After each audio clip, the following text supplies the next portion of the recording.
Happy Wednesday. It's Miss Cashin back with Math Review. Just a reminder, you need a paper and a pencil to follow along, and let's get started. All right, let's start with our first question here. It says, find the difference between 347 and 925. And I'm going to go ahead and underline the word because I know that's really important, and that's probably going to change the way that I approach the problem. So whenever you're ready, you can begin. I'll give you about 2 minutes to solve.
All right.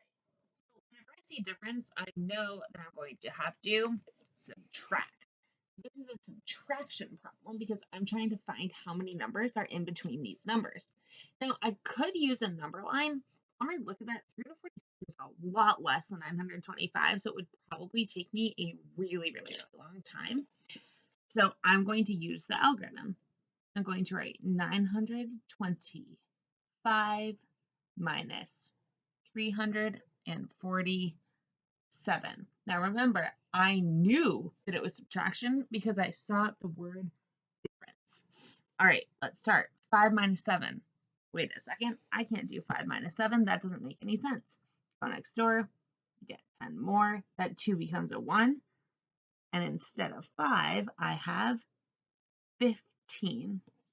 15 take away 7. I'll hold the 7 in my head. 7, 8, 9, 10, 11, 12, 13, 14, 15 is 8. Then I have 1 minus 4. Can I do that? Nope. Go next door and get 100 more. So instead of 900s, I have 800s. Instead of 110, I have 11 tens. 11 minus 4, 11, 10, 9, 8, 7 would be 7. And then 8 minus 3 is 5. So my answer is 578 is the difference between 347 and 925. And that was a good reminder that difference means subtract. All right, let's look at the next one. My teddy bear is 12 centimeters long. Who is longer and how much longer? I'll give you 1 minute to solve that.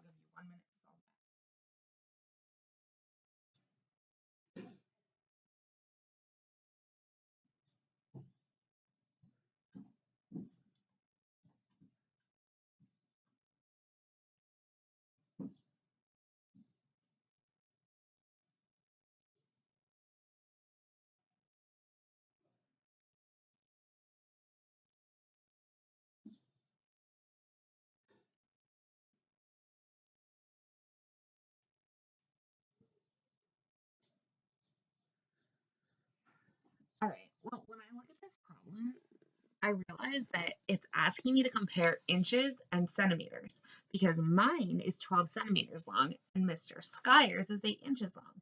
Can I compare inches and centimeters? No, because they're two different units, and so I can't compare them.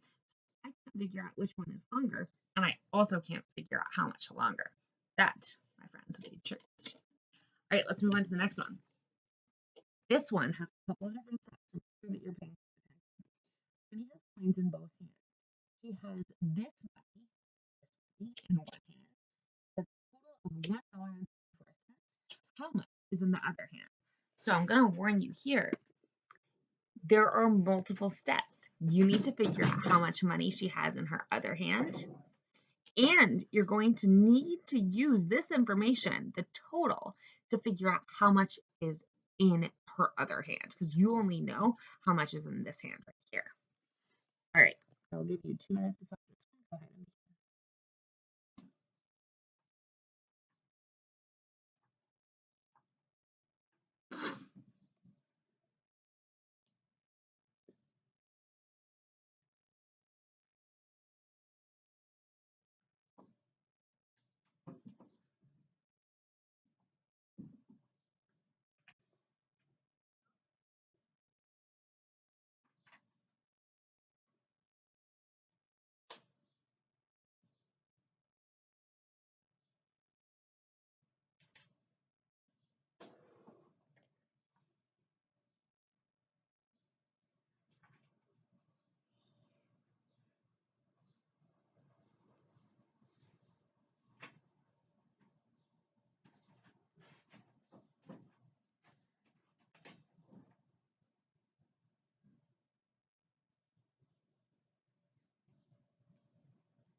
know 25 is 50, and then another 25 would be 75. Then I counted the nickel I saw here. 75 plus 5, which is a nickel, is 80. And then I counted my dime here. 80 plus 10 is 90. Counted my nickel. 90 plus 90. 90 plus 5 is 95. Counted my dime. 95 plus 10 is 105. And then counted my penny, which was just 1 cent. It got me to 106. $1.06. Okay, but I know that this is what's in one hand. I don't know what's in the other hand. I'm going to come up with a number sentence to figure it out. So I know her total and I know one part. So what are we solving for? The missing part. I'm going to write these numbers not in money form, in cent form to figure it out. 106 plus blank equals 174. Now, I could also write that in dollars, but it's a little easier for me to just think of it in cents. And so that's why I did that. So 106, which is my part, plus my other part equals my total. Remember, I knew that because it said she has a total of 174.